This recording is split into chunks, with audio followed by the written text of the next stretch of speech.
Salut à tous, c'est Toyako et aujourd'hui je vais faire une vidéo un petit peu différente mais qui me tient énormément à cœur, ça fait un moment que j'y pense et j'aimerais parler de One Piece. Pourquoi One Piece? Parce que c'est un de mes mangas préférés et c'est surtout un manga qui m'a accompagnée depuis très très longtemps dans ma vie et c'est difficile de parler de One Piece parce qu'aujourd'hui c'est très connu, il y a énormément de personnes qui font du contenu dessus.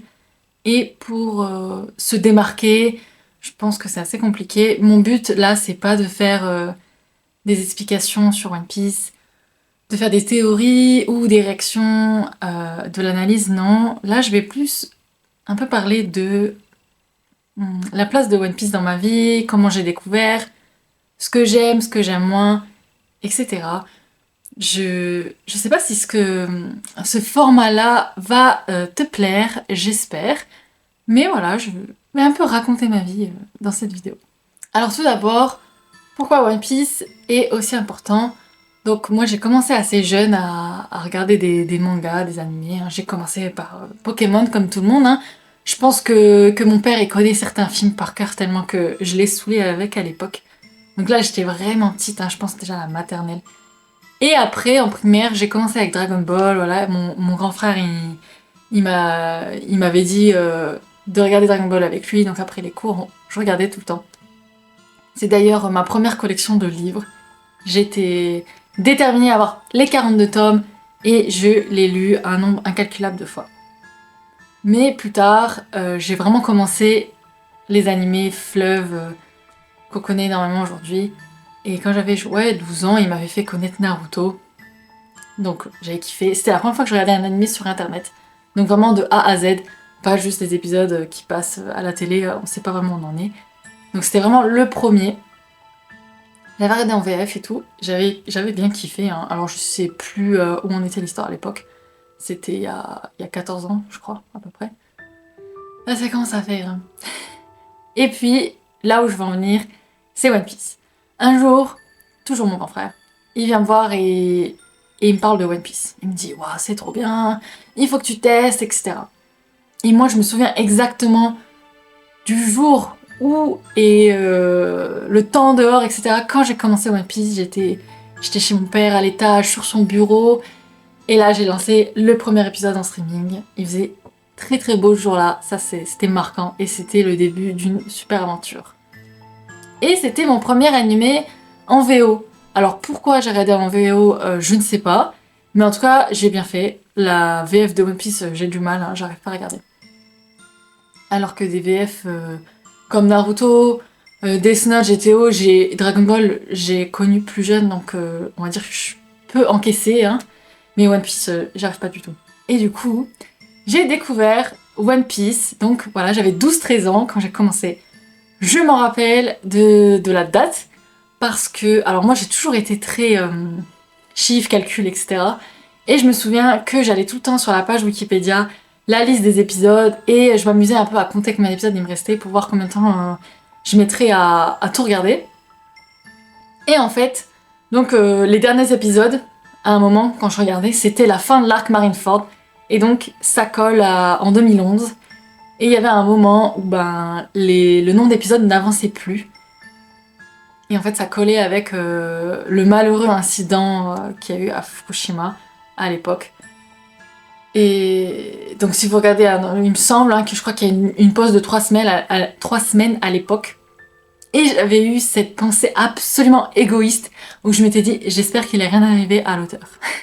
J'étais même pas à la fin de l'histoire, mais j'étais déjà tellement en kiff dessus que je voulais pas que le mec il lui arrivait un truc, parce que je voulais la fin de cette histoire. Enfin bon, n'importe quoi. Et voilà, donc là je vais essayer un peu de vous amener dans mon aventure One Piece, de dire toutes mes anecdotes que j'ai avec ce manga, parce qu'il y a pas mal de choses, et un peu voilà comment ça m'a accompagnée dans ma vie jusqu'à aujourd'hui. Et ben c'est parti.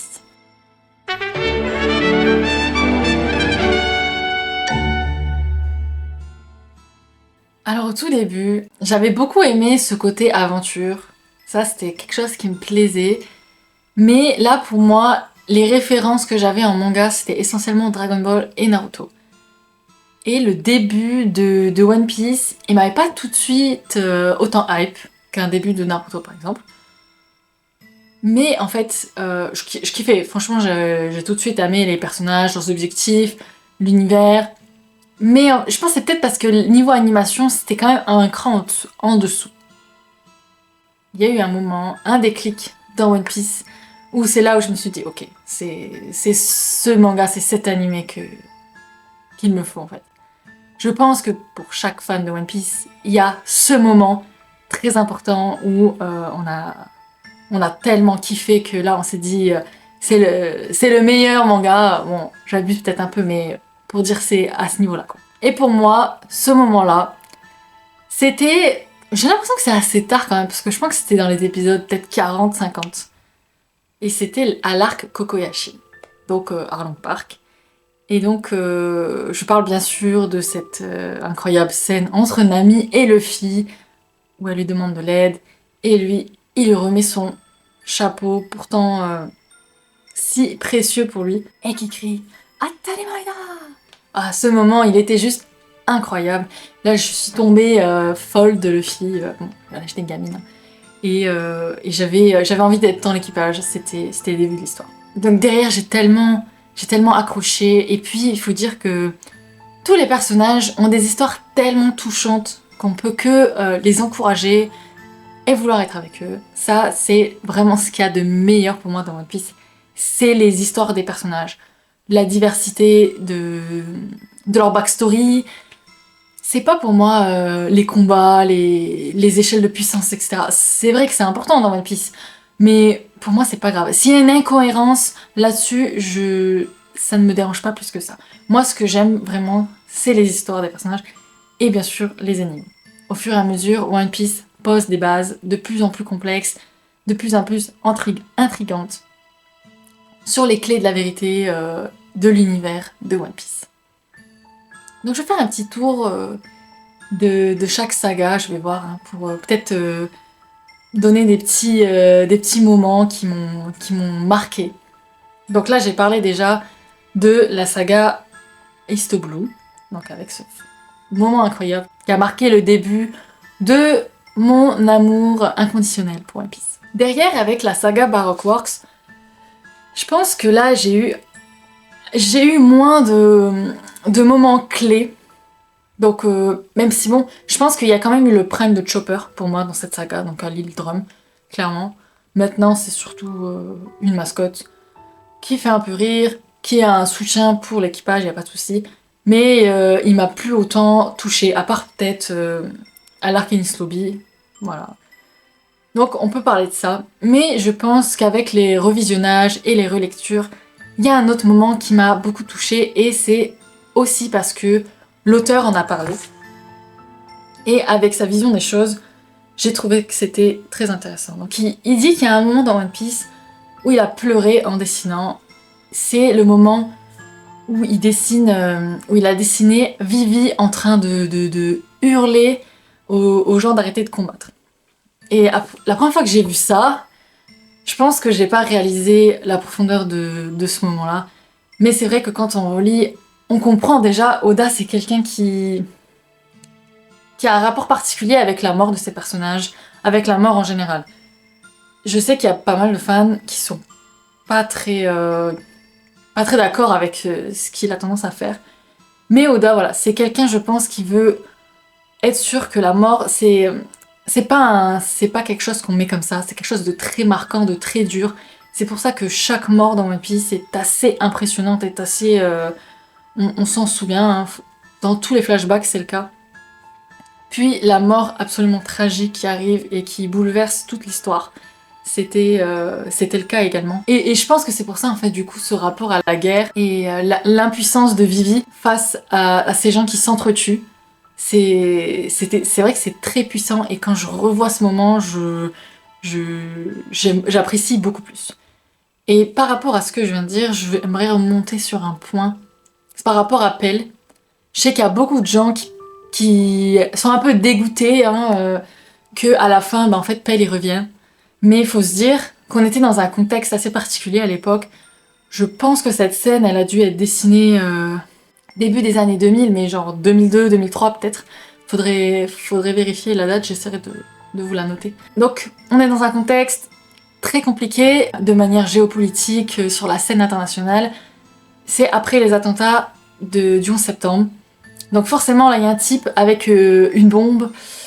Ça la fout pas bien, je pense, qu'il meurt, etc. C'était une façon pour l'auteur de dire qu'il soutenait pas ça, hein, ce qui est normal. Enfin, qu'il voulait un peu casser tout ce truc. Et au final, qu'il pèle son vie, ça change rien en vrai. Le personnage, il est pas dans l'histoire, il apporte rien de plus, donc c'est pas très grave s'il est pas là. Moi, ça m'a pas dérangé plus que ça. Après, dans cette saga, il y avait quand même eu la première défaite de Luffy, on a carrément cru qu'il mourait, etc. Ça, c'était quand même assez choquant à l'époque, je me souviens, j'étais un peu choquée. En plus, il repère derrière et tout. Mais voilà, après c'est pas les combats que j'ai le plus adoré. Après comme je dis, hein, One Piece c'est pas les combats qui me plaisent le plus. Enfin c'est pas pour ça que j'aime One Piece on va dire. Après la saga Baroque Works, on passe sur la saga Skypiea. Là on a quand même des petits trucs. Là on est sur une histoire qui est vraiment magique. Hein. Et je comprends toujours pas pourquoi il y a des gens qui ont skippé cet arc. J'espère que c'est plus le cas, que les gens ils ne font plus ça, parce qu'il y a une époque sur Twitter où il y avait une mode de faire ça, jamais compris. Donc dans cette saga, il y a deux choses dont j'aimerais parler et elles sont liées en plus. D'abord, la première, c'est sur l'arc de Jaya. Je me souviendrai tellement de cette scène. Quand Luffy, il affronte Bellamy, en fait, enfin il affronte. Il attend que le gars il ait fini son spectacle et là il lui colle une patate. Même, je crois qu'il n'utilisait même pas en fait d'élasticité. C'était tellement violent, mais tellement satisfaisant. Tout ça pour laver l'honneur du descendant là et lui ramener son or. C'est voilà, une fois de plus, Luffy qui soutient les gens et il sait ce qui est important. Donc c'était pas le fait d'avoir de l'or, c'était ce que l'or représentait, toutes ces années de travail pour prouver que son ancêtre n'était pas un menteur. Donc ça c'était vraiment un des meilleurs moments de One Piece à ce jour que j'avais trouvé. Et derrière avec l'arc Skypiea, on a toute l'histoire de Mont Blanc d'Orlande avec, je sais plus comment il s'appelait, le chef de la tribu là, je sais plus. Mais en tout cas, leur lien aux deux hommes était incroyable.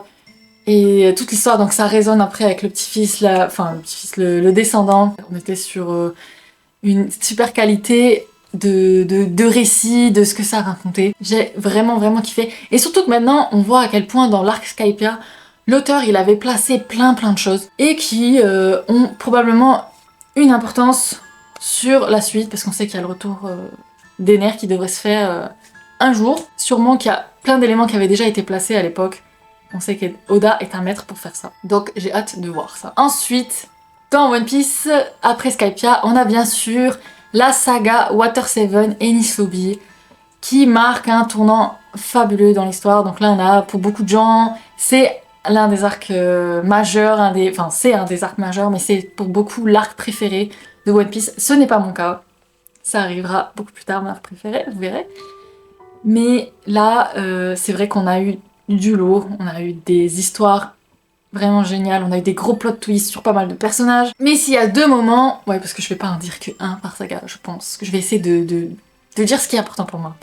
Il y a vraiment deux moments qui m'ont beaucoup marqué. Le premier, c'était bien sûr le moment de Robin qui dit qu'elle veut vivre. Ça, c'était vraiment intense de fou parce qu'elle tu comprends pas au début pourquoi elle fuit. Enfin bon, tu vois qu'elle cache quelque chose, qu'elle a pas l'air si mauvaise, etc.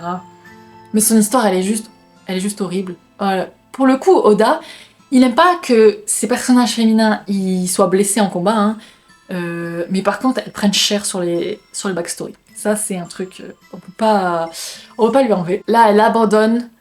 Pendant 20 ans, elle a souffert, elle voulait s'approcher de personne, elle faisait confiance à personne. Là, elle rencontre des gens qu'elle apprécie, mais elle veut pas les blesser. Mais finalement, elle s'abandonne à eux, elle se repose sur eux. Et ça, c'est très fort de sa part. Enfin, c'est très important. Ça montre à quel point Luffy est quelqu'un sur qui on peut compter. Et une fois de plus, comme il avait fait avec Nami, il s'en fout en fait de qui tu es, de ce que tu as fait, et de qui t'en veux, et ce que ça pourrait lui apporter comme problème. lui, il a décidé que tu étais un Senakama et il foncera pour toi. Quand t'as 13 ans et que tu vois un truc comme ça, c'est incroyable. C'était vraiment... Moi, j'avais l'impression à cette époque d'être dans ma petite bulle One Piece, de découvrir un monde, un jardin secret que personne connaît autour de moi. C'était un moment prime de ma vie, je pense, clairement. Et le deuxième moment dans cet arc saga qui m'a rendu ouf, c'est quand Luffy, là, il était en train de combattre Bluetchi, qu'il allait canner, et il y a Usopp qui intervient et qui le remotive. Luffy, et derrière, il défonce Bluetchi. Donc, là, moi, clairement, bon, meilleur combat pour moi dans One Piece, y a rien à dire. Mais je me demande, en fait, parce que là, pour lui, Luffy, Usopp, il était pas là, il était pas à Enies Lobby. Derrière, avec la scène du Merry, pour lui, Usopp n'est toujours pas là. Il le dit même, heureusement qu'Usopp, il est pas là. Et on sait bien que Luffy, il ment pas, il fait pas semblant, des choses comme ça, c'est pas son genre. Donc pour lui, vraiment, il était honnête quand il a dit ça. Donc, quand il a vu Usopp là, qu'est-ce qu'il s'est dit? Est-ce qu'il s'est dit, il y a Usopp qui est là, et qu'il est reparti? Ou est-ce qu'il s'est imaginé Usopp parce que c'était ce dont il avait besoin pour s'en sortir? J'ai l'impression qu'on n'a pas vraiment cette réponse à ça, ou peut-être que je loupe quelque chose, je sais pas. Mais ouais, je suis curieuse de me dire qu'est-ce que t'en penses de cette scène. Mais moi, en tout cas, elle est tellement forte parce que voilà, on sait que Usopp, il s'en veut par rapport à ce qu'il a dit et fait à Luffy. Et là, il y avait que lui en fait qui pouvait intervenir et à relever Luffy. Donc c'était incroyable. Derrière, avec l'arc Thriller Bark, pour moi qui est un arc très très drôle. Honnêtement, j'ai bien rigolé. Bon. À la fin, beaucoup moins. Et c'est là surtout que j'ai eu ma révélation en fait. De qui était le personnage ultime pour moi dans One Piece. Donc là, oui, je vois déjà des gens qui vont me traiter de zorosexuel. Mais je suis désolée, mais Zoro, à ce moment-là, dans cet arc, il a été incroyable. Vous savez très bien de quelle scène je parle. Pourquoi c'était aussi incroyable? L'arc d'avant, il a été très sévère avec Luffy, avec l'équipage, avec Usopp. Et sur le coup, je pense que, enfin moi perso en tout cas, j'étais un peu dégoûtée. Enfin, j'étais un peu vénère contre lui en mode Zoro t'abuses, c'est bon c'est Usopp. Mais je pense qu'en fait t'es plutôt vénère contre toi-même parce que t'es au même niveau que les autres, t'es faible dans cette scène. Tu veux aussi que Usopp y revienne et tu veux pas lui faire passer cette épreuve que Zoro il a imposée. Tu sais que Zoro il a raison, mais c'est énervant, c'est frustrant. Et dans cet arc, il prouve que voilà, c'est le mec ultime, le mec hyper loyal dans l'équipage. Même si Sanji il avait fait preuve de la même bravoure, c'est quand même Zoro au final qui a tout fait pour prendre la place de Luffy. Puis bon, ça montre aussi à quel point le mec il est démoniaque pour survivre à un truc pareil.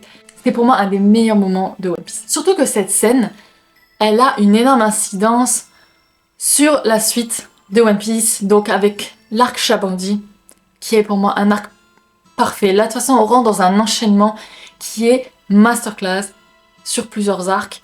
Pour moi, il n'y a que 2 autres mangas qui ont réussi à faire un enchaînement si long d'arcs incroyables, Kingdom et Gintama. Il n'y a que ces 2 mangas-là qui ont réussi à faire quelque chose d'aussi dingue que ça, je trouve. Donc, avec Shabandi, là, on soulève des points hyper intéressants avec le rôle du gouvernement dans des milieux vraiment, vraiment sordides, avec l'esclavage, avec les empoisons, le racisme extrême. Et donc là, on a la scène où Luffy, il défonce un dragon céleste, donc moment mémorable. Hein.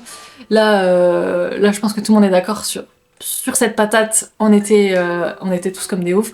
Surtout que derrière, t'as Kid, qui est genre le mec avec la plus haute prime, qui est là en mode, il est sérieux, il va faire ça. Là, ça te hype comme ça, et ok, il l'a fait. Ben là, ils sont tous en panique parce qu'ils savent ce que derrière ça veut dire, et derrière, t'as tous les Mugiwara qui transpirent pas parce qu'ils sont avec leur chef. Incroyable. Donc derrière, il y a tous les combats, les alliances, etc. Et bien sûr, arrive le moment avec Kuma. C'est vrai que le moment, il est déchirant. Il fait très peur, en fait, sur la suite de l'histoire. Tu te dis, mais comment ça va se passer? Bon, Luffy, après lui, il se dit un truc du genre oh, je crois qu'il a dit que ça durait 3 jours, bon bah je vais dormir. Hein. Et derrière, tout s'enchaîne très vite. Mais c'est vrai que ça va En fait, l'équipage va un peu passer aux oubliettes pendant ce temps-là. Mais je pense qu'en fait, c'était bien fait. Parce que c'est un peu ce qui s'est passé dans la tête de Luffy. Au début de l'arc Amazon Heavy, Luffy il pense qu'à son équipage. Ok. Il veut trouver un bateau pour aller les rejoindre. Mais du moment où il y a la vieille là, qui nous a fait un peu le même délire qu'avec Reiner et Bertolt sur le mur, en mode je te balance une dinguerie, un peu comme ça, casual en fond. Là, Luffy, il voyait plus que Ace, et le reste, il avait oublié. Donc, pour revenir quand même sur l'arc Amazonini, j'avais kiffé, déjà parce que début du Haki des Rois, franchement, c'était ouf. Là on se dit mais qu'est-ce que c'est, qu'est-ce qu'il a fait, tout le monde a l'air de connaître en plus ici, et tout le monde voit Luffy comme quelqu'un de waouh, alors qu'avant c'était pas du tout le cas. Même la Hancock, elle est choquée, elle se dit putain comme moi et tout, tu dis qu'est-ce que c'est. Et là il y a l'histoire avec Hancock en plus, Luffy qui protège son secret devant tout le monde. Là Hancock elle se rend compte de quel genre de personne est Luffy, en plus derrière elle apprend qu'il a affronté un dragon céleste, donc son pire ennemi. Je comprends sa réaction. C'est normal. Du coup, quand Luffy a appris ce qui se passait avec Ace, il a vrillé. Ce qui est normal. Là, il n'y avait plus qu'une chose qui comptait, c'était le sortir de cette prison. On a un enchaînement d'arcs qui est absolument dingue à ce moment-là. Là, j'étais dans cette course folle avec Luffy. C'était tellement stressant et frustrant par moments parce que Ace est toujours à deux doigts, et en fait c'est là où l'auteur était horrible parce que il nous fait espérer tout ce temps que Luffy va y arriver parce qu'il est jamais très loin. En plus c'est hyper intéressant dans Impel Down parce qu'à chaque niveau il retrouve un ancien adversaire à lui qui s'allie à lui, surtout avec Crocodile, c'était ouf. Petit à petit Ace comprend que Luffy est là pour lui. Tu vois la réaction de Ace, il a tellement peur, et il s'en veut en fait je pense quand même, il s'en veut d'espérer qu'il va réussir, même s'il dit qu'il veut pas être sauvé, etc. Et là, de savoir Luffy en danger pour lui, c'est trop pour lui. Et alors, quand même dans l'arc Impel Down, moi je pense que le moment où j'ai le plus kiffé, c'était à l'arc, à l'étage 5.5, grosse ambiance. Il y avait à manger, il y avait tout ce qu'il fallait à cet endroit, vraiment. Tu te demandes pourquoi il y en a, tu te demandes pourquoi ils se sont échappés quand même. Puis il y avait la fameuse phrase d'Ivankov sur les miracles avec Luffy qui était incroyable. Que ceux seuls qui croient en les miracles peuvent les réaliser, je crois que c'était ça. Donc c'est tout à fait Luffy. Donc là, encore une fois, tu te dis, le mec, il va réussir à sauver son frère. Mais c'est sûr, bien sûr qu'il va y arriver. Bon après, je passe tous les combats, tous les gros bonnets qu'on a vus. Et à l'arc Marineford, il y a 3 moments, je pense, que je veux citer. Ouais, il y en a tellement en fait, c'est compliqué. Mais le premier qui m'a choqué, c'était quand Luffy il a utilisé le Haki des Rois pour sauver son frère. Tout le monde, encore une fois, comme sur Amazon Lily, a été super choqué.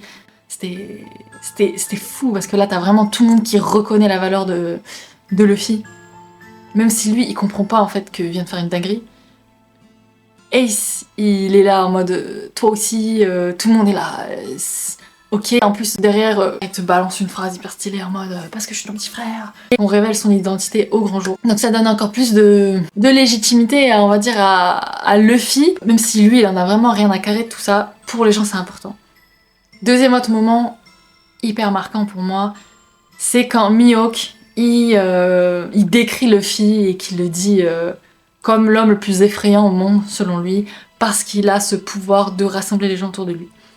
Et c'est vrai que Luffy, c'est quelqu'un qui fait ça, et sans s'en rendre compte en fait, parce qu'il impose ses idées aux gens et il a la bonne vision des choses, donc forcément les gens le suivent. C'est un leader né, le gars. Ça donne encore plus d'espoir à ce qui va se passer. En plus derrière, il arrive à le libérer, donc là on a un enchaînement de 1 ou 2 épisodes trop stylés, combattent ensemble, mais forcément on sait pas ce qui se passe derrière. Et la scène qui va suivre, pour moi c'est la scène la plus marquante de One Piece. C'est celle où il y a tellement de choses qui ont basculé, c'est celle où j'arrive toujours pas à m'en remettre en fait, tellement qu'elle était choquante, tellement qu'elle était triste et frustrante, parce qu'il a fait tout ça à Luffy pour qu'au final il meurt dans ses bras, c'est de la pire des manières possibles, c'est-à-dire en le protégeant. Donc il se sent tellement inutile, tellement coupable. Il est au bord du gouffre, c'était terrible à suivre, je m'y attendais pas, moi je pensais qu'il allait réussir. C'est pour ça que ce moment, il a vraiment fractionné, il y a eu un One Piece avant et un One Piece après, je trouve. Et ça veut pas dire que c'était moins bien après, au contraire, ça a apporté beaucoup de choses à Luffy. On a eu une évolution du personnage à travers ce deuil qu'il a dû affronter. Donc ça a rajouté beaucoup de profondeur à l'œuvre. On a beaucoup grandi, je pense aussi. Les enfants qui ont regardé cette scène et qui ont continué One Piece. Et en plus derrière, on a le post-Marineford avec le flashback où on découvre que c'est encore pire que ce qu'on pensait cette scène parce que il a pas perdu un frère, il a perdu le frère qui lui restait. Ça rajoute tellement de tristesse à tout ça. Et bien sûr, une des scènes les plus marquantes par rapport à ça, c'est Garp qui retrouve Dadan. Alors moi, sur ce sujet-là, je suis très sévère envers Garp. Pour moi, Garp, il aurait dû agir. Il aurait dû agir beaucoup mieux que ça. Je sais que c'est quelqu'un de très important dans la marine, qu'il a beaucoup accompli, que la marine c'était tout pour lui et qu'il n'a jamais accepté les choix de son enfant et de ses petits-enfants. Mais malgré tout, ça reste sa famille. Il aurait dû tout faire. En plus, à un moment, on voit qu'il en avait envie, mais il n'est pas allé jusqu'au bout. Même si c'était Sengoku, je suis désolée, Garp, il aurait pu faire quelque chose. Il aurait pu montrer un peu plus d'entrain quand même pour essayer d'y aller. Et derrière, je pense que la scène avec Dadan, ça montre à quel point il s'en veut. Et pour ça, en fait, qu'il veut que Dadan, elle lui casse la gueule. Il en a besoin. Ça, dans un sens, il se dit que ça va peut-être un peu l'aider à se racheter, à laver ses fautes. Et elle est dingue la scène parce que t'as vraiment les mecs de la marine, les soldats random qui voient leur big chef qui se fait casser la gueule par une femme, un bandit de la montagne. Genre pourquoi? Et il accepte, il dit laissez-la, c'est une amie, je la connais. Ça a tellement de sens derrière. Et surtout qu'en fait, une fois de plus, j'en veux à Garp parce que le mec il broie du noir, il pense qu'à lui, il est triste, etc. Et Dadan, c'est elle qui lui fait réaliser. Mais là, actuellement, c'est Luffy qui en souffre le plus. Cette phrase, elle est très importante. Et puis derrière, il y a le moment avec Jinbei qui est très fort. Ça y est, Luffy reprend le train en marche par rapport à son équipage, les Mugiwara. Il se rappelle d'eux et il sait qu'il doit retourner à l'aventure avec eux. Donc là, voilà, on arrive à la moitié du voyage, mais en termes de chapitres, on va être à moins de la moitié clairement parce qu'on sait pas encore combien de temps ça va durer One Piece. Et derrière, on a un miroir du début de l'histoire. Parce que oui, chaque arc post-Marineford, enfin post-ellipse, est un miroir d'un arc précédent. Bon, déjà on a le petit arc Shabandi juste après, donc pour moi il n'y a pas grand chose qui est raconté dans ça, c'est vraiment le moment fan service parce que on attend tellement les nouveaux chara-design, les nouvelles techniques, les retrouvailles, donc là on rigole, il y a des moments stylés, c'est cool. Il y a quand même, c'est un petit truc, c'est Rayleigh qui dit au revoir à son élève, à son fils un peu, hein, parce que c'est comme ça qu'il le voit, il a la larme à l'œil, il voit l'héritage de Roger un peu aussi, qui repart à l'aventure. Ça c'était le moment touchant de l'arc. Et aussi quand on apprend ce que Kuma il a fait, ça c'était ouf, parce qu'on apprend enfin ce qu'il a dit à Rayleigh, on apprend qu'en fait c'était pas un connard, gros plot twist. Après on a du coup l'arc de l'île des hommes poissons. C'est pour ça que je dis miroir de la première partie de One Piece, parce que là c'est clairement un rappel de l'arc Arlong Park. Arc très important pour beaucoup de choses, parce que on reparle donc de la situation des hommes poissons, on a aussi l'histoire avec la reine, donc voilà leurs deux combats pour la liberté des hommes poissons, mais fait de deux manières différentes. Honnêtement, Fisher Tiger c'est un personnage que j'adore. J'adore parce que il a fait tellement de choses pour les hommes poissons, mais malgré tout, il a quand même sauvé les humains qui étaient sous l'emprise des Tenryubito, dont Hancock. Et puis après, t'as l'histoire avec Koala, qui rajoute encore plus de profondeur à Fisher Tiger, mais dans sa fin, Fisher Tiger, il a jamais réussi à lâcher le morceau, à leur pardonner. Et en fait, tu lui en veux pas parce qu'il a tellement subi, même quand il essaie de faire le bien envers eux, il s'est fait cracher dessus, il s'est fait tuer par eux, c'était vraiment, vraiment ouf comme histoire. Après, en soi, Les combats dans l'île des hommes poissons, voilà, c'était pas ouf. Moi j'ai pas kiffé. C'était vraiment les histoires de la mère de Shirahoshi, de Fisher Tiger, etc. qui étaient super importants. Et puis le début de l'affrontement avec Big Mom aussi qui était un peu stylé. Luffy qui veut récupérer Jinbei qui lui fait... Et puis la scène magnifique où il lui transfère son sang. Parfait. Franchement, c'était parfait. Ça veut tout dire dans ce qui est raconté, dans ce que les personnages essaient de combattre. C'est plus de racisme, le lien entre les deux espèces. Jinbei, il a montré aux hommes poissons ce qu'il faut faire et Luffy, franchement, il est fidèle à lui-même. Derrière, on a la saga Dressrosa. Enfin, on va découper en 2 arcs parce que là, c'est quand même des arcs très très longs. En premier, on a Punk Hazard. Donc Punk Hazard qui était pour moi un calvaire à regarder en anime honnêtement. Entre le rire de César, son bruit de gaz et la course-poursuite interminable.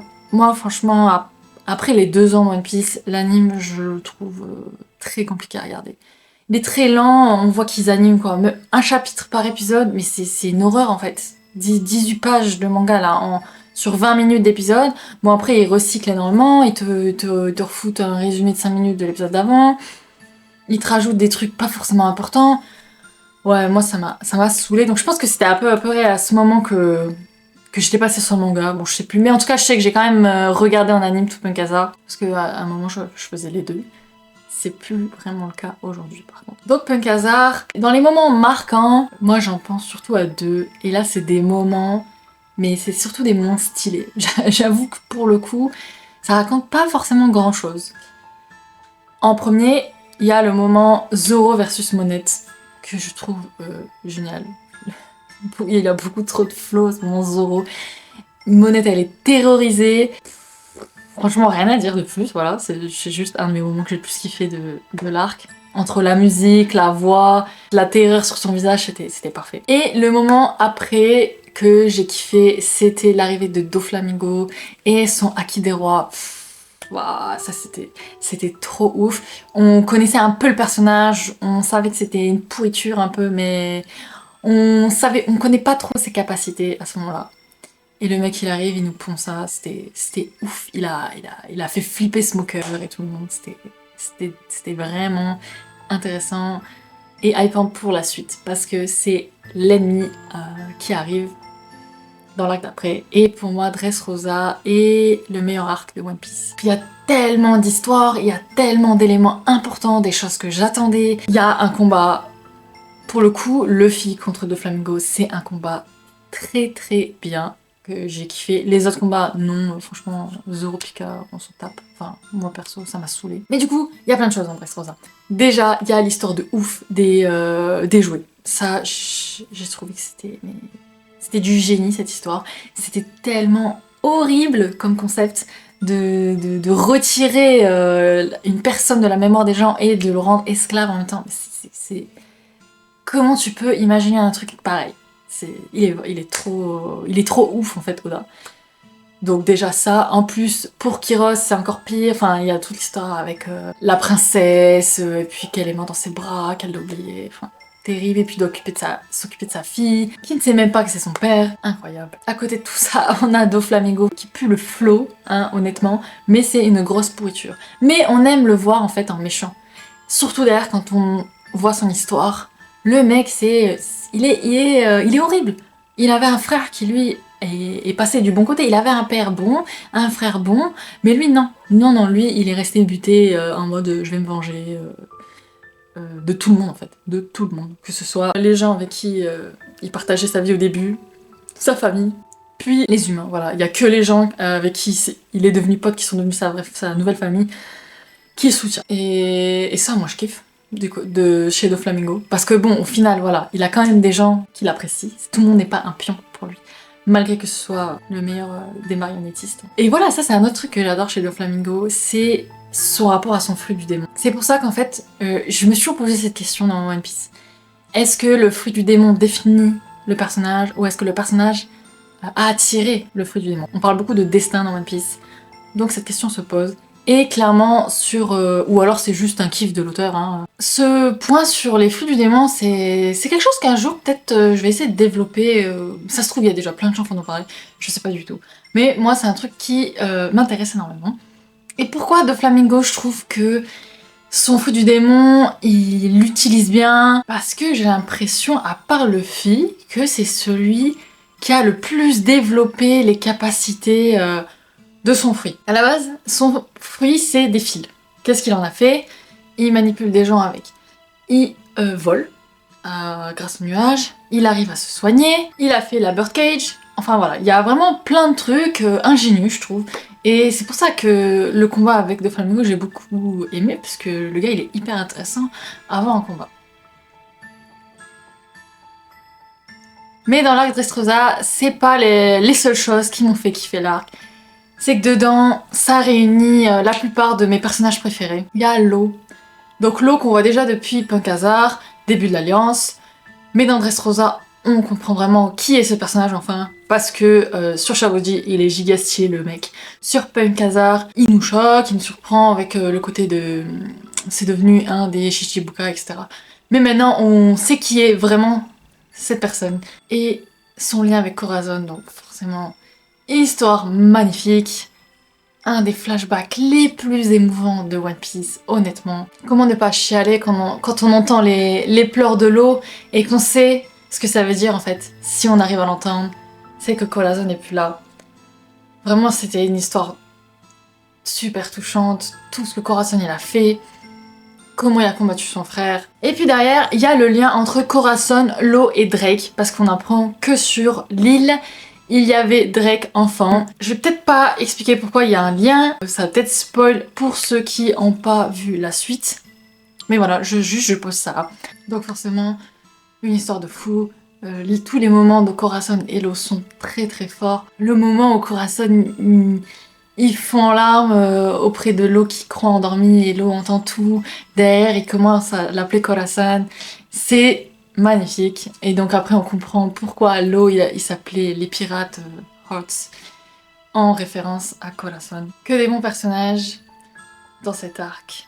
Et il y en a un que j'ai pas encore mentionné. Ah, je l'attendais depuis longtemps, lui. Ouais. Et je parle bien sûr de Sabo. Mais oui. Le retour tant attendu de Sabo, parce que oui, j'en reparlerai pour plus tard de pourquoi j'attendais autant.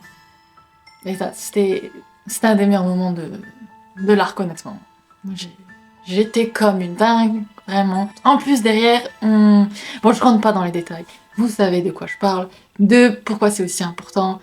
Et la façon, en fait, dont Sabo, il est aussi pur dans ce qu'il dit, mais il est aussi droit, en mode, ok, le gars, c'est le numéro 2, mais sa priorité, c'est quand même de surveiller Luffy, de s'occuper de lui.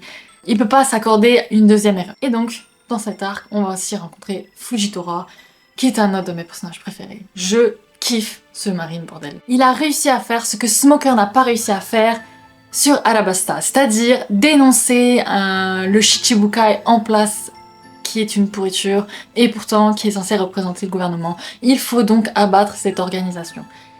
Fujitora, le mec est incroyable, il n'a pas hésité à mettre en valeur un pirate pour donner la vérité au monde, c'était trop bien. En plus après la scène à la fin où il dit « Qu'est-ce que j'aurais aimé ne pas m'être tiré la vue pour voir à quoi tu ressens ». C'est pas incroyable, franchement, alors qu'il sait très bien que c'est un pirate, il est censé le combattre.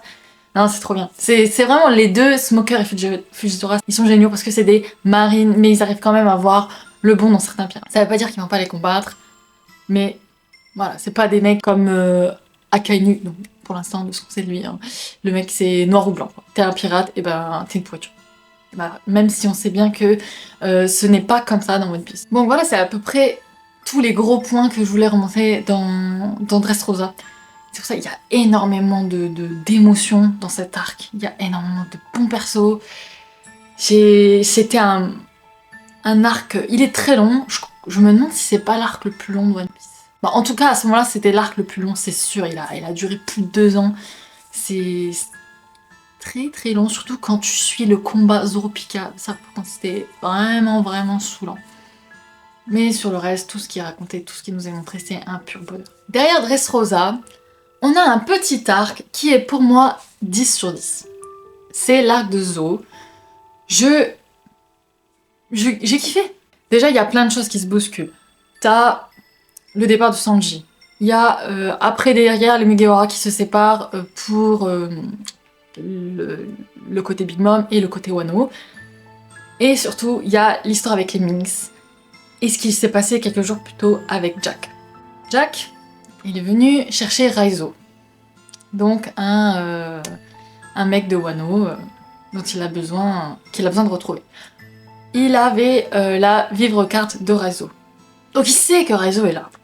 Il demande à tout le monde où est Raizo. Où est Raizo? Personne répond, enfin personne ne sait. Il est pas là, Raizo n'est pas là, il n'est pas là. Et Jack il casse la gueule à tout le monde, mais il casse la gueule aux gosses, aux vieux, à tout le monde. Il en a rien à foutre, il veut trouver Raizo. Et personne lui dit où est Raizo. Ils disent je ne sais pas, il n'est pas là. Et franchement, bon, c'est un flashback qu'on te raconte, t'as de la peine pour les gens parce que putain, il insiste alors qu'il n'y a rien. Et Jack, il veut pas lâcher le morceau. Et au bout d'un moment, il est obligé d'abandonner parce qu'on lui dit rien, donc il a pas d'infos, donc il part. Et là, du coup, maintenant, t'as la scène.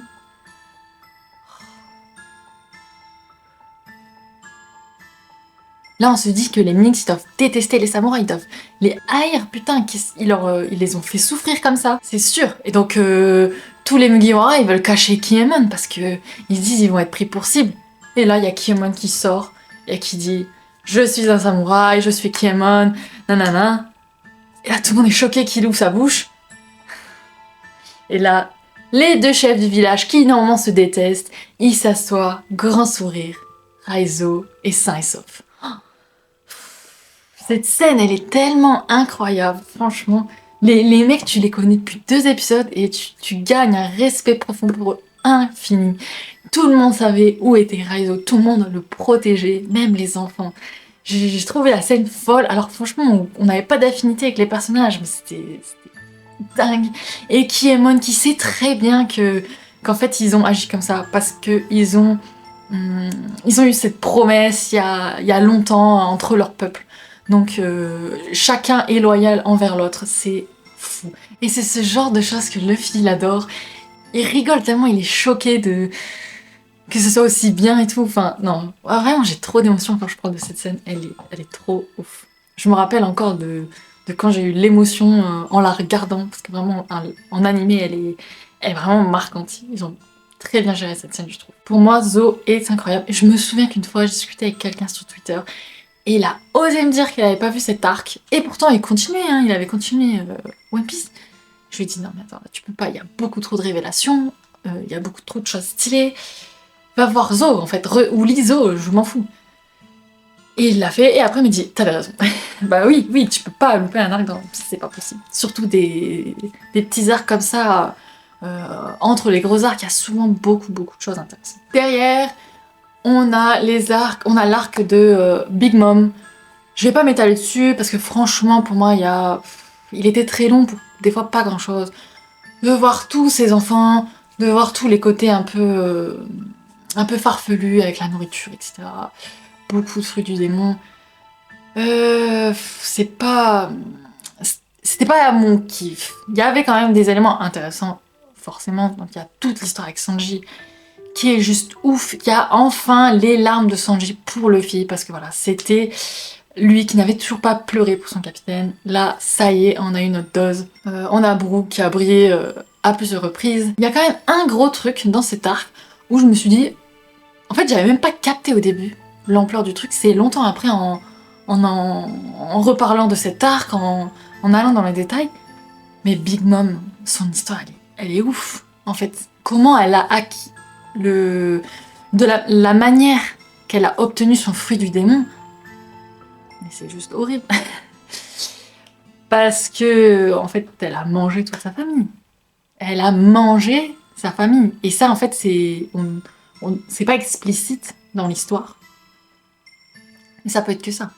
Parce que la personne qui avait son fruit avant, comment elle aurait pu récupérer à part de cette manière? Et comment ça se fait qu'ils ont tous disparu? Et juste avant, elle avait une fringale de malade. C'est vrai que la première fois, j'avais pas compris, mais oui, c'est ce qui s'est passé. Et ça, c'est dingue. C'est vraiment une des pires choses, parce que si un jour elle apprend ça, elle va être détruite. Et on sait que ça peut faire des dégâts. Voilà, donc ça c'est le gros truc que l'auteur, j'ai trouvé qu'il a osé faire, et qui était dans cet arc de Whole Cake. Mais sinon voilà, pas mon arc préféré, loin de là. Mais derrière, on a eu le petit arc de la rêverie, donc voilà, une fois de plus, hein, un petit arc de One Piece, ça fait toujours plaisir parce qu'il y a beaucoup d'éléments. Là on a eu la grosse révélation de Im, on a vu Kuma, Sabo, ça fait grave plaisir, enfin ça fait plaisir. Pas pour Kuma, mais ça fait poser des questions, ça fait avancer un peu l'histoire, mais en même temps ça crée encore plein de nœuds qu'on a besoin de voir démêler. Ça c'est quelque chose qu'Oda il fait, il te donne ça, mais il te rajoute toutes ces questions en fait. Donc Rêverie, c'était un très bon arc. En plus c'est marrant parce que du coup c'est ce grand rassemblement du gouvernement et t'as 3 princesses hyper importantes et leur conversation elles, c'est de parler à quel point elles adorent Luffy. Donc le pirate, l'un des mecs les plus recherchés du monde. Ça c'était bien. Et je pense que je vais m'arrêter là dans l'histoire des arcs parce que j'avoue que l'arc Wano, je l'ai lu qu'une fois et pour moi il y a eu des moments ça a été assez bordélique à comprendre, donc j'ai un peu regardé des reviews, des choses comme ça sur le sujet. Mais Wano, j'avais tellement d'attentes et à un moment j'ai vu que c'était pas ce que j'allais avoir et j'ai été un peu déçue. Bon, heureusement on a quand même eu la révélation avec Nika, mais globalement Wano, c'était pas ça, mais c'est pour ça que j'ai pas envie d'en parler plus que ça parce que je veux relire le manga bientôt pour me refaire une bonne idée de cet arc en général. Parce que ça, je l'ai trop suivi semaine par semaine, en étant un peu saoulée parfois. J'avoue, c'est pas bien, mais je vais m'y remettre sérieusement. Et derrière, on a le dernier arc qui est une pépite. On a plein de choses qui sont intéressantes. On a toute l'histoire avec Kuma qui est ouf, avec surtout la bulle des souvenirs. Là, moi, à un moment donné, je me suis dit, Luffy, là, est-ce que tu vas voir ce qu'il a fait Zoro? Voilà. Bon, je pense qu'on saura, qu'il saura jamais, mais bon, c'était un petit moment le petit espoir. T'as bien sûr Bonnet, et il y a le Gorosei dernièrement. Donc là, c'est ouf qui est en train de se passer dans One Piece. Moi, j'ai hâte d'avoir des révélations, bordel, parce que c'est bon, là, on se pose des questions, 10 000 questions, mais là, Oda, donne-nous à manger. Beaucoup, tout le temps. Arrête de nous faire poser des nouvelles questions. Moi, je veux les révélations, je veux savoir. En tout cas, là, je suis bien contente que l'arc il soit aussi dynamique. Ça fait plaisir.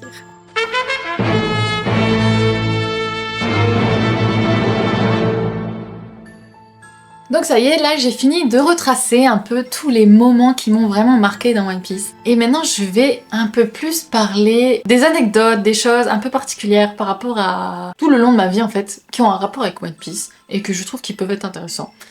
Donc en fait, quand j'ai découvert One Piece, c'était à une époque où c'était pas très connu. Donc voilà, 2011, j'avais 12-13 ans quand j'ai commencé. À l'école, moi je traînais pas mal avec les garçons parce que déjà par rapport au sport que je faisais et du coup par rapport au manga. Mais j'avoue que même là, dans les fans, c'était surtout du Naruto, du Dragon Ball, c'était beaucoup moins One Piece. One Piece c'était très niche à l'époque. Donc j'avais pas grand monde avec qui en parler. Bon, un peu mon frère, mais je pense qu'à un moment donné j'étais peut-être plus loin dans l'histoire que lui, donc je pouvais pas partager tout. Et puis moi j'étais très... moi je pouvais en parler pendant des heures. Donc au bout d'un moment tu saoules peut-être un peu les gens. Je pouvais en parler tout le temps. Donc qu'est-ce que j'ai fait? Je me suis tournée vers internet. À l'époque, il y avait des blogs. Donc j'ai créé un blog sur One Piece. C'était trop bien, franchement je kiffais, j'ai créé plein d'articles, je faisais des articles de présentation des personnages, des articles de jeux, genre défis de personnages, qui c'est que tu préfères, je faisais des quiz, je faisais des présentations des îles, je faisais des inspirations des personnages, comme en Oda par exemple, Roronoa Zoro. Voilà, donc on sait bien qu'il est inspiré de Zoro, forcément, mais aussi d'un pirate français sanguinaire à l'époque qui s'appelait François Lelaunay et qui est mort d'une manière assez particulière, il s'est fait bouffer par des cannibales. Voilà, je trouvais ça super intéressant, je lisais plein de choses comme ça, il y a plein de personnages de One Piece comme ça qui sont inspirés de grands noms de l'histoire. enfin de grands noms ou pas, hein, des personnes un peu moins connues, mais voilà, on voit qu'Oda, il est cultivé à mort, ce mec, c'est un truc de fou. Donc c'était des choses comme ça que je faisais, donc je partageais énormément avec plein de fans, je kiffais ma life. Et j'avais aussi créé un Facebook, je me rappelle, de manga, donc dans les deux cas, je m'étais appelée Nami. Et toutes les semaines, on parlait des épisodes qui venaient de sortir. Je me souviens quand il y a eu l'Ellipse, on était comme des fous avec le nouvel opening. Bon, maintenant, quand je pense à ce nouvel opening, je suis pas hyper fan, mais à ce moment-là, c'était incroyable parce qu'il y avait les nouveaux chara-design, on faisait plein de screens de l'épisode, on faisait plein de montages, on kiffait, on parlait de One Piece tout le temps. Et sur mon blog, du coup, je partageais beaucoup de choses, et notamment, sur mon blog, j'avais fait une théorie. Dans ma vie, dans ma vie, moi j'ai jamais trop fait des théories, mais là oui, mais c'était plus, je pense, un mécanisme de défense pour pas devenir taré, tellement j'étais triste. J'ai fait donc une théorie sur Sabo. Pour ceux qui n'ont pas vu l'arc Dressrosa, je vous invite à passer ce moment, parce que ça va spoiler un peu.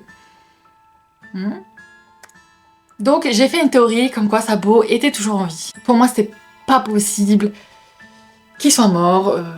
Après je pense que c'était vraiment obvious. Mais je sais qu'il y a des gens avec qui je parlais qui pour eux c'était faux, il était mort, il fallait pas espérer. Donc c'est pour ça en fait que j'avais fait la théorie, parce que j'avais donné tous mes arguments, comme quoi il était sûrement en vie, et avec Dragon. Mais la question qu'on nous posait en général, enfin la question qu'on me posait c'était bah d'accord, ok, mais pourquoi il est pas venu en fait à Marineford? Et oui, pourquoi? Ça c'est la question à laquelle on pouvait pas répondre, donc je me souviens, j'avais écrit une sorte de petit poème. Alors, je l'ai écrit plus tard, je l'ai écrit quand Dressrosa est sorti et qu'on l'a vu qu'il était en vie. Donc là, c'est pour ça que c'était un moment si fort pour moi, parce que ça faisait super longtemps que j'attendais ce moment, que j'y croyais dur comme fer, et heureusement, ça arrivait. Et quand je l'ai vu, là, je me suis reposé la question, pourquoi elle est pas venue? Et bah je savais pas, donc voilà, j'avais écrit une sorte de petit poème où je parlais de sa souffrance en fait, de pas avoir pu intervenir, mais sans vraiment préciser comment, pourquoi, juste voilà, il était dégoûté de pas avoir pu venir. Derrière, on a eu la révélation de pourquoi il n'est pas intervenu, et c'était juste horrible. Vraiment, là encore une fois, Oda, trop fort de nous avoir pondu ça, je pense que personne avait deviné. Je repense à un truc, quand je parlais de Sabo, je me souviens qu'une fois, non mais c'est pour dire à quel point en ce moment il était vraiment ouf pour moi. Je parlais avec mon frère, et je sais que à un moment, voilà, il a un peu décroché, il était plus du tout à jour, et moi je lui disais tout le temps, allez, regarde l'anime et tout. Et à un moment, il savait plus où il en était. Et je lui parle de l'arc Dressrosa, et donc je veux voir s'il connaît ce fameux moment. Et il me dit qu'il pense l'avoir vu. Je dis, mais alors, c'est quoi le gros truc et tout qu'il y avait dans l'arc et tout? J'essaie de lui dire, de lui faire deviner, enfin, de le faire dire pour voir s'il connaît. Et enfin, il me dit, vas-y, explique-moi. Et du coup, là, je commence à lui raconter la scène. Et en lui expliquant, mais j'ai les larmes aux yeux, j'arrive plus à parler. Et il se fout de ma gueule, parce que voilà, genre, je suis hyper sensible sur le sujet. Mais ça en dit long sur à quel point j'ai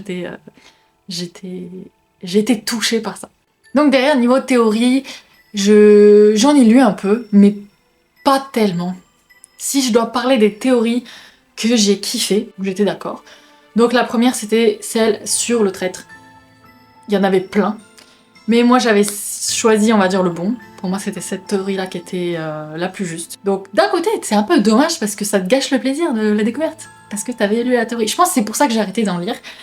Parce que, ça, voilà, ça, pour peu qu'elle soit vraie, bah du coup, c'est ce que quoi tu croyais tout ce temps. Donc, il y a aussi la théorie ultime de ce qu'est le One Piece. Donc, une terre, il n'y a plus les séparations de Red Line, il n'y a plus la séparation des hommes poissons, etc. Et du coup, ça, tous les rêves de tout le monde, un peu celui de Nami, celui de Sanji, celui de Brook, ils sont réalisables grâce à ça. Cette théorie, elle est tellement logique, forcément, que tu peux que y croire en fait. Mais apparemment, Oda aurait dit que si quelqu'un trouvait la théorie, trouverait le One Piece, il le changerait. Donc comment il peut changer quelque chose d'aussi gros? On verra. Et il y a une autre théorie de One Piece que je trouve très probable, mais je sais qu'il y a beaucoup de gens qui ne l'apprécient pas. Donc, si tu n'as pas terminé Marineford, je t'invite à aller plus loin dans la vidéo, parce que je vais spoil cet arc. Mais bon, si t'as pas vu Marineford aussi, il y a un problème, parce que c'est sorti il y a 15 piges. Hein. Donc, allez. La théorie, elle concerne Crocodile. Et comme quoi, ce serait pas un monsieur à la base. Donc quoi, ce serait une dame. Et ça, forcément, oui, je vais pas non plus rentrer dans les détails dans la théorie, surtout que c'est pas moi qui l'ai inventé. Je ne sais pas qui l'a trouvé cette théorie, surtout qu'il y a deux niveaux à cette théorie. Il y a ceux qui ont expliqué que Crocodile était sûrement une femme. Et ça, franchement, c'est limite obvious avec l'arc Impel Down. Quand Ivankov, il fait comprendre à Crocodile qu'il a des dossiers sur lui qui pourraient le faire plonger, là, ça devient tout de suite crédible, cette théorie. Un mec comme Crocodile, qu'est-ce qui peut le faire rougir comme ça? Qu'est-ce qui peut faire qu'il obéit à Ivankov, le roi des traves? Voilà. Ouais, donc il y a un deuxième niveau à cette théorie. Je vais peut-être pas le dire parce que ça risque de choquer des gens. Mais voilà, je vous invite à regarder théorie Crocodile. Vous verrez, c'est un rapport avec le film. Super intéressant, moi, je trouve. Mais sinon, niveau théorie, je me suis pas plus aventurée que ça. Parce que je pense que j'ai pas trop envie de me faire spoil. Voilà, c'est sûr qu'il y a des théories, des fois c'est du spoil.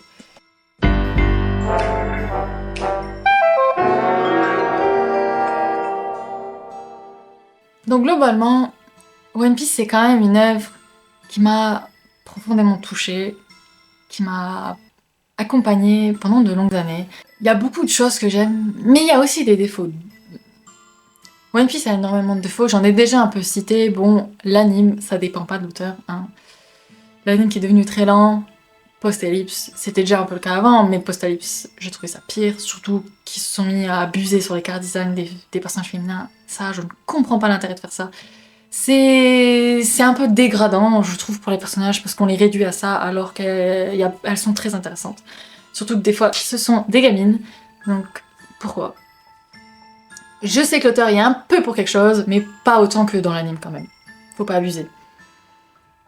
Donc ça, c'est un peu le côté dommage. Et en plus, sur le personnage féminin, je crois que j'en ai parlé un peu plus tôt dans la vidéo, mais ouais, voilà, il aime pas trop les blessés. Enfin, elles combattent, mais genre, elles ont pas de blessures, elles ont pas de sang, elles ont pas de cicatrices. Ok. Tu lui mets peut-être pas une balafre à la Zoro, là, mais c'est bon, quoi.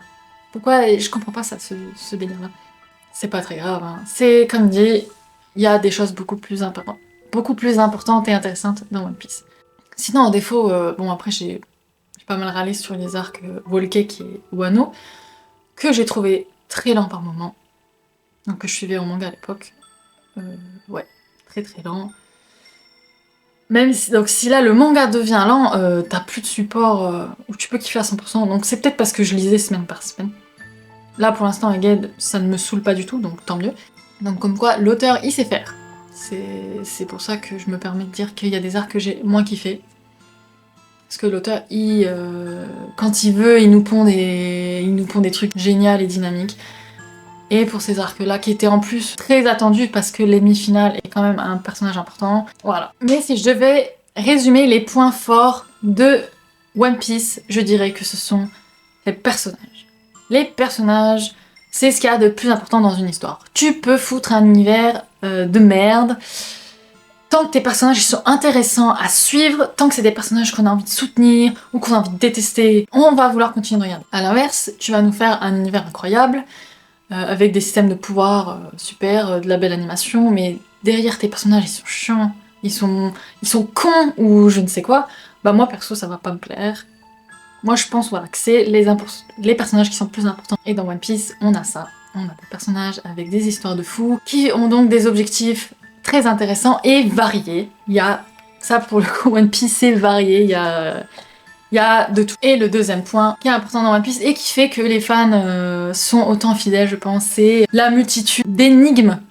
Donc toutes ces questions qu'on se pose depuis l'épisode 1, depuis le chapitre 1, et qui sont toujours pas résolues après tout ce temps, et qui nous gardent en haleine.